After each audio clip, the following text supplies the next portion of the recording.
Hello everyone. दोस्तों 31 जनवरी को CTET का एग्ज़ाम होने वाला है।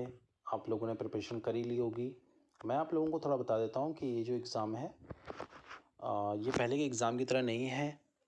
इस एग्ज़ाम को जो क्वालिफाई करेगा, जो इस एग्ज़ाम को क्रैक कर लेगा, उसको जो सर्टिफिकेट मिलेगा वो लाइफ टाइम के लिए वैलिड हो जाएगा। ठीक है, सब तो ये आप लोग ध्यान में रखिए कि आप लोगों को बहुत मेहनत करनी है और पेपर को आपको क्वालिफाई करना ही करना है। ओके, ये तो हो गई पहली बात। दूसरी बात है, कुछ चीज़ मैं बता रहा हूँ जो आपको एग्ज़ाम के समय लेके जाना पड़ेगा। जैसे कि एक 50 ml तक की कोई बॉटल ले लीजिए आप, जो कि खास ध्यान रखिएगा ट्रांसपेरेंट होनी चाहिए, यानी पारदर्शी होनी चाहिए वो बॉटल सैनिटाइज़र की। ठीक है, तो ये लेके ही जाना पड़ेगा, वरना वो एंट्री नहीं करने देंगे आपको, फिर प्रॉब्लम क्रिएट हो जाएगी। तो पहले से ही आप तैयारी करके रखिए इसकी।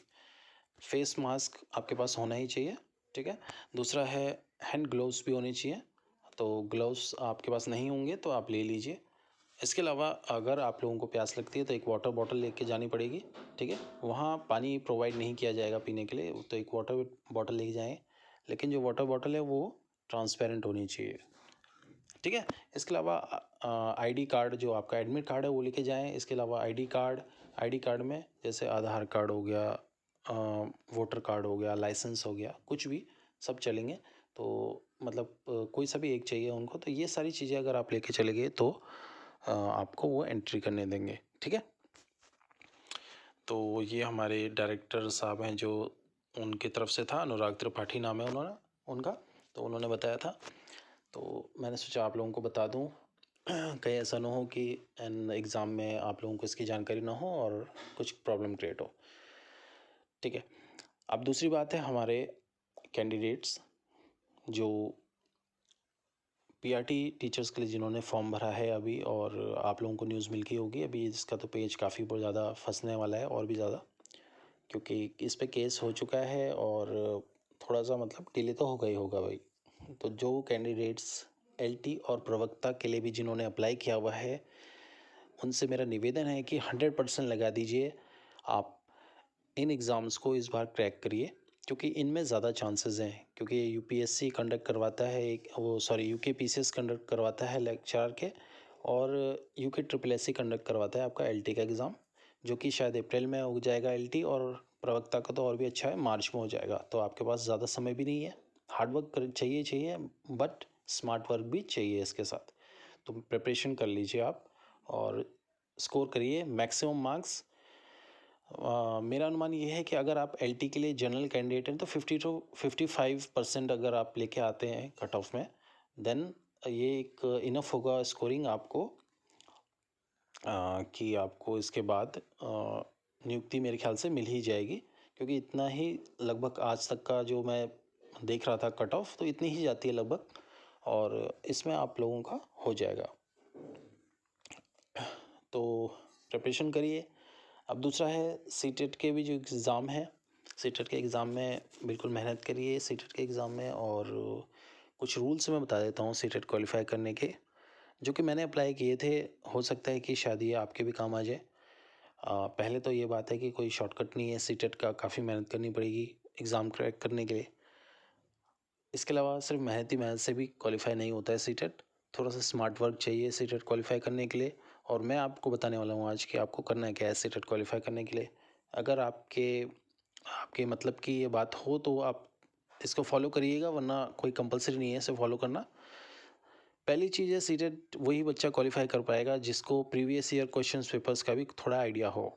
ठीक है, तो अगर आपने previous year question paper solve किए हैं तो बहुत ही ज़्यादा बेनिफिट मिलेगा, क्योंकि सीटेट में क्या होता है, मैक्सिमम क्वेश्चंस जो हैं ये हर साल रिपीट होते ही होते हैं।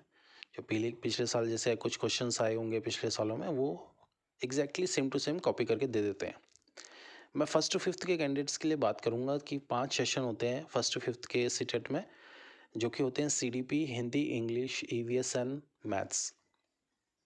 बहुत इजी है, ज़्यादा इसमें लोड मत लीजिएगा। काफ़ी कैंडिडेट्स मैथ्स से बहुत घबराते हैं कि यार मैथ्स की वजह से वो प्रॉब्लम क्रिएट हो जाती है, लेकिन अगर आप मैथ्स में भी प्रॉब्लम क्रिएट होती है तो एक चीज़ याद रखिए, 30 क्वेश्चन होते हैं मैथ्स में। 1 से लेके 30 में आपको करना क्या है कि सीरियल वाइज शुरू नहीं करना है आपको, 15 to 30 स्टार्ट करने हैं। 15 to 30 क्या होंगे, उसमें सीडीपी के सेक्शन डाल देते हो। ठीक है, तो CDP से शुरू करिए। हर पोर्शन में CDP 15 से 30 ही होते हैं। जैसे मान लीजिए हिंदी का पेपर है, हिंदी में 30 क्वेश्चन हैं, तो 15 से 30 जो होंगे वो CDP हिंदी होंगे, और 1 से 15 होंगे जो थोड़े ग्रामेटिकली दिए होंगे। वैसे ही मैथ्स में भी ऐसे ही होगा, बाकी सब में ऐसे ही होता है। तो आप इसको अपना स्ट्रॉन्ग पॉइंट बना लीजिए। देखिए CDP तो हर किसी को करना ही पड़ेगा, ठीक है। तो क्यों ना CDP में ज़्यादा स्कोरिंग किया जाए। हिंदी में आप ज़्यादा स्कोर कर सकते हैं, और अगर आपका कोई एक पेपर थोड़ा अच्छा नहीं भी गया तो कोशिश ये करिएगा कि नेक्स्ट पेपर को आप बहुत अच्छा स्कोर करें। टाइम मैनेजमेंट का सारा खेल है, तो ज़्यादा किसी एक क्वेश्चन पे ज़्यादा फोकस ना करें। दूसरी एक और चीज़ बता देता हूँ कि ज़्यादातर कैंडिडेट्स का ऐसा होता है कि जब क्वेश्चन पढ़ते हैं तो वो क्वेश्चन को वहीं पे हल्का सा टिक मार देते हैं, लेकिन आंसर शीट में गोला नहीं करते। तो ऐसा ना करिएगा, जैसे ही आपको सॉल्व हो जाए वो उसे तुरंत ही गोला मारिएगा, क्योंकि लास्ट में टाइम नहीं बचता है और काफ़ियों के गोले मारने रह जाते हैं आंसर शीट में और छूट जाता है, ठीक है। तो ऐसा नहीं होना चाहिए कि आपको आता था और आपका मिस हो गया वो, ठीक है। इंग्लिश में जो पैसेज आता है उस पर ज़्यादा टाइम वेस्ट नहीं करना है, क्योंकि बहुत बड़ा पैसेज आएगा, उसके क्वेश्चन से 1 या 2 होंगे। अगर उसमें आपने टाइम वेस्ट कर दिया तो बाकी के पोर्शन भी छूट जाते हैं। सिर्फ एक हल्की सी रीडिंग करिए, जितना आपको दिमाग में आ गया है। वैसे तो ये सारा प्रैक्टिस का खेल है, लेकिन अगर आपने नहीं की है तो सिर्फ एक बार ही मौका मिलेगा आपको, सिर्फ 1 टाइम उसको पढ़िए। अगर आप फास्ट रीडर हैं, यानी जल्दी पढ़ सकते हैं, उसको 2 बार भी कर सकते हैं तो बहुत बेनिफिट मिलेगा। लेकिन अगर नहीं कर सकते तो एक बार पढ़िए और उसे तुरंत ही उसका आंसर लगाने की कोशिश करिए, ठीक है।